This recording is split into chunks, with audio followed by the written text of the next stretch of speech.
नमस्कार। आपण माने गप शुणा भल पाती कि एबे शुणी नियंतु आज आपण मानक पई गोटे नुआ कहानीटी आनिकी आसी कथा कुहा फल। जड़े राजा पाखरे अगणित गाई थिले। पशुपालक प्रतिदिन सही गाई गुड़िक चराइबा पई पहाड़ निकटस्थ प्रांतर को नहीं जाती, किंतु संध्या समय को फेरिबा बेलकु गाई संख्या कमी जाई थाए। एपरी किछि दिन लगातार घटिबारु राजा खूब चिंतित होई पड़िले। अनेक प्रकार सतर्कता अवलंबन कले, मात्र गाई मानकर अंतर्ध्यान बंद हैला नहीं। पशुपालक को राजा एहार कारण बारंबार पचारिले। सेमाने सेही एका उत्तर दियंती जे आमे सर्वदा सजाग होई पहरा देउछु। आम आखि आगरु गाई मानकु केउ आड़े छाड़ी देउ नाहु। गाई निकट को कहीं आसुथिबार मध्य आमे देखि नाहु। गाईर संख्या केमिति कमी जाउछि आमे ताहा जानि पारु नाहु। राजा अनुभव कले एहा पछरे निश्चय कौनसी गोटे रहस्य अछि। निजर तीन पुत्र को हजि जाउथबा गाई मानकु ठाब करिवार दायित्व देई राजा सेमानकु जंगल को पठाइले। राजकुमार माने सारा दिन जंगल रे घूरी बुलिबा परे शेषरे एक कुश्चित रूपर स्त्री को देखा पाइले। सही स्त्री लोक जनक सेमानकु प्रश्न कले, पिलाए कुआडे जाउछ? राजकुमार माने चिड़ी उठी कहिले, आमे कुआडे गले तुमर कौन गला, तुमे तुम बाटरे जाओ। तापरे से स्त्री लोकटी ता मनकु मन कौन गुणुगुणु होई सेठारु चलीगला। राजकुमार माने सेठारु जाई एक दुर्ग पाखरे पहुँचिले। सेही दुर्गरे राजांक गाई माने बंधा होइतिबार सेमाने देखिले। भितर एक बुढ़ी राक्षसी सोई थाए। एमाने सेठारे पहुँचिबा मात्रे से उठी पड़िला। राजकुमार माने कहिले, बुढ़ी माँ आमको किछि काम दियो। सेमाने जानिथिले बुढ़ी राक्षसी पाखरु गाई मुकुळेई नै जिबा किछि सहज काम नुहे। तेणु कामर बाहाना करी ता पाखरे रहिले। सुजोग देखि गाई को नहीं सेठारु पलाई जिबा पई योजना करी हेबो। राक्षसी सेतेबेलकु जानि सारी थाए जे सेमाने गाई नेबा पई एठाकु आसिछंती। से बुढ़ी राक्षसी तो बड़ चतुरी। तार देहरे बल कमी जिबारु से छळ कपटरे निजर शत्रु मानकु मारी पकाउथाए।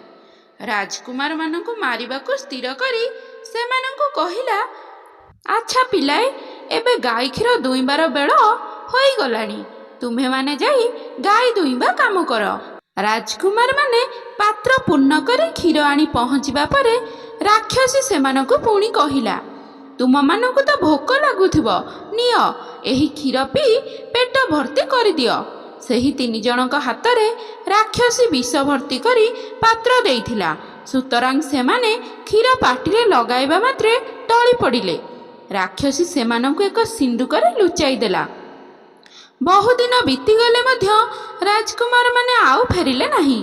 एणे राजा अत्यंत चिंतित होई पठिले। राजांकर गोविंद नामक जणे पशुपालक थिला।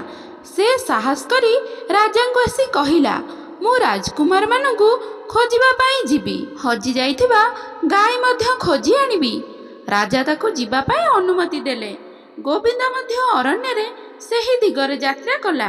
बाटरे सेही कुश्चित रूपी स्त्री सहित तार भेट हैला। स्त्री लोकटी ताको पचारिला, पुओ केउ आड़े जाउछु? राजकुमार मानक परी गोविंद से स्त्री लोक उपरे मोटे विरक्त हैला नहीं। भाबिला संभवतः एहाको गाइबा राजकुमार मानकर संबंधरे किछि तथ्य जणाथिबो। तेणु से ता निज काम विवरणी जणाइला। स्त्री लोकटी कहिला, आउ अल्प बाट आगकू गले एक दुर्ग पड़िबो। सेही दुर्गरे एक धूर्ती राक्षसी थिला। मो भौणीर साहाय्य नहीं से राजांकर गाई चराउथिला। तार काम पूर्ण हेबा परे मो भौणी को से मारी पकाइछि। एबे जाए राजकुमार माने मध्य ता पाखरे बंची नथिबे। गोविंद प्रश्न कला, तुमर भौणी किए? सेही राक्षसीर आम गाई चराइबा कौन दरकार? स्त्री लोकटी कहिला, सेही राक्षसी एबे बुढ़ी होई गलानी। निजर क्षुदा मेंटाइबा पाई से असमर्थ। तेणु तार दृष्टि राजांक गाई उपरे पड़िछि। मोर भौणी मंत्र तंत्र जानिथिला। सेही राक्षसी मो भौणी सहित बंधुता स्थापन कला। ତାକୁ ଅଧା ଗାଈ ଦେବା ପାଇଁ ପ୍ରତିଶ୍ରୁତି ଦେଇ ତା ଦ୍ୱାରା ଏହି କାମ ସେ କରାଇଲା। କିନ୍ତୁ ତାର କାମ ହାସଲ ହେବା ପରେ ମୋ ଭଉଣୀକୁ ଦୁର୍ଗରେ ବନ୍ଦ କରି ସେ ହତ୍ୟା କଲା। ମୁଁ ମୋ ଭଉଣୀ ହତ୍ୟାର ପ୍ରତିଶୋଧ ନେବାକୁ ଚାହେଁ। ଗୋବିନ୍ଦ ସବୁକିଛି ଶୁଣିବା ପରେ କହିଲା, ତେବେ ରାଜକୁମାର ଓ ଗାଈମାନଙ୍କୁ ଉଦ୍ଧାର କରିବା ପାଇଁ କିଛି ଉପାୟ ଜାଣିଥିଲେ ତାହା ମୋତେ କୁହ। ମୋ ନିକଟରେ ମନ୍ତ୍ର ଶକ୍ତି ନଥିଲେ ମଧ୍ୟ ଦୁଇଟି ଅପୂର୍ବ ବସ୍ତୁ ଅଛି।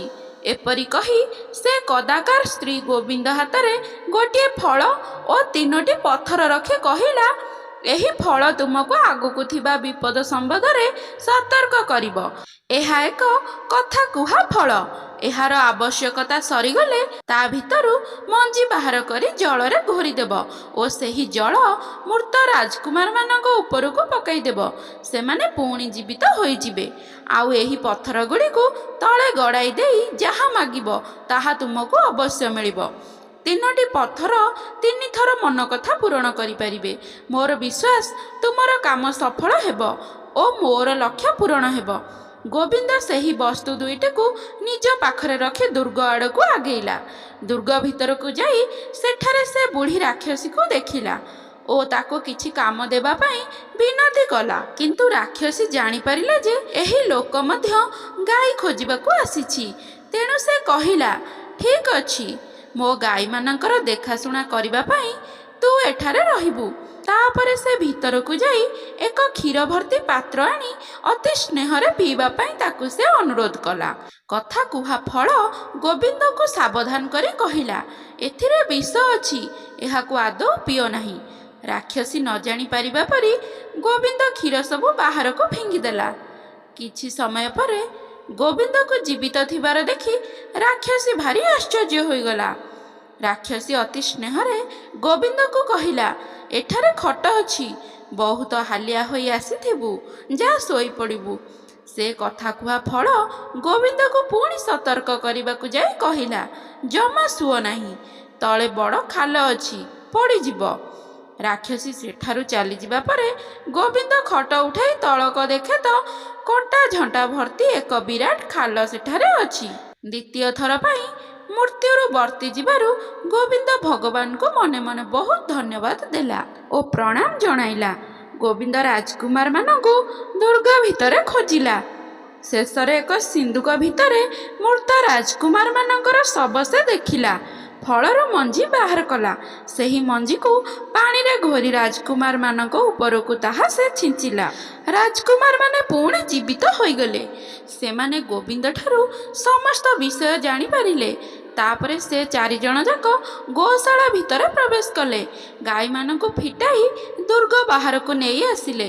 ଏଥିମଧ୍ୟରେ ରାକ୍ଷସୀ ନିଦରୁ ଉଠି ପଡ଼ିଲା। ତାକୁ ସନ୍ଦେହ ଲାଗିବାରୁ ସେ ପ୍ରଥମେ ପଶୁଶାଳାକୁ ଗଲା। ଦେଖିଲା ସେଠାରେ ଆଉ ଗୋଟେ ହେଲେ ବି ଗାଈ ନାହାନ୍ତି। ସେ ଜାଣିପାରିଲା ଏସବୁ ଗୋବିନ୍ଦର କାମ। ଏହାପରେ ସେ ବିକଟ ଚିତ୍କାର କରି ଦୁର୍ଗ ବାହାରକୁ ଧାଇଁଲା। ରାଜକୁମାର ଓ ଗୋବିନ୍ଦ ରାକ୍ଷସୀର ବିକଟାଳ ରଡ଼ି ଶୁଣିବାକୁ ପାଇଲେ। ଲମ୍ବା ଲମ୍ବା ପାଦ ପକାଇ ତାଙ୍କ ଆଡ଼କୁ ରାକ୍ଷସୀ ମାଡ଼ି ଆସୁଥିବାର ଦେଖି ଗୋବିନ୍ଦର ହଠାତ୍ ସେ ପଥର 3ଟି କଥା ମନେ ପଡ଼ିଗଲା। ସେଥିରୁ ଗୋଟିଏ ପଥର ଫିଙ୍ଗି ଦେଇ କହିଲା, ଏକ କଣ୍ଟାର ଘେର ହୋଇଯାଉ। ଚାହୁଁ ଚାହୁଁ କଣ୍ଟାର ଘେର ଭିତରେ ସେ ରାକ୍ଷସଟି ପଡ଼ିଗଲା। ମାତ୍ର ଅତି କଷ୍ଟରେ ସେଥିରୁ ମୁକୁଳି ସେ ପୁଣି ସେମାନଙ୍କୁ ଗୋଡ଼ାଇଲା। ଗୋବିନ୍ଦ ଆଉ ଏକ ପଥର ଫିଙ୍ଗିଦେଲା। ଏଥରକ ସେ ବୁଢ଼ୀ ରାକ୍ଷସୀ ନିଆଁ ଘେରରେ ପଡ଼ିଗଲା। ନିଆଁ ନ ଲିଭିବା ଯାଏ ବୁଢ଼ୀ ଆଉ ଗୋଟିଏ ପାଦ ମଧ୍ୟ ଆଗକୁ ଆଗେଇ ପାରିଲା ନାହିଁ। ସେତିକି ସମୟ ମଧ୍ୟରେ ଗୋବିନ୍ଦ ଓ ରାଜକୁମାରମାନେ ବହୁତ ବାଟ ଆଗେଇ ଯାଇଥିଲେ। ପୁଣି ଥରେ ରାକ୍ଷସୀମାନଙ୍କର ପିଛା କରି ନିକଟକୁ ଚାଲି ଚାଲି ଆସୁଥିବାର ଦେଖି ଗୋବିନ୍ଦ 3ୟ ପଥରଟି ଫିଙ୍ଗିଦେଲା। ରାକ୍ଷସୀ ନିକଟରେ ଥିବା ନଦୀର ସ୍ରୋତରେ ପଡ଼ିଗଲା। ରାକ୍ଷସୀ ସେହି ପାଣି ଭିତରୁ ବାହାରି ଆସିବା ପାଇଁ ଅନେକ ଚେଷ୍ଟା କଲା। ମାତ୍ର ସୁଅ ମୁହଁରୁ ସେ ନିଜକୁ ଆଉ ବଞ୍ଚେଇ ପାରିଲା ନାହିଁ। ସୁଅରେ ପଡ଼ି ସେ କୁଆଡ଼େ ଭାସିଗଲା।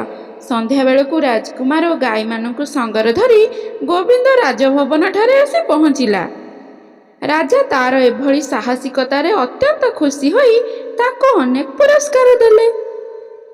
କାହାଣୀଟି ଏତିକି, ମୋ ଗପ ପଢ଼ି ସେତିକି। ଆପଣମାନଙ୍କୁ ଷ୍ଟୋରିଟି କିପରି ଲାଗିଲା କମେଣ୍ଟ କରି କହିବେ। ଆପଣମାନଙ୍କୁ ଅନୁରୋଧ, ମୋ ଚ୍ୟାନେଲକୁ ଲାଇକ୍, ସେୟାର, ସବସ୍କ୍ରାଇବ୍ କରନ୍ତୁ। ଧନ୍ୟବାଦ।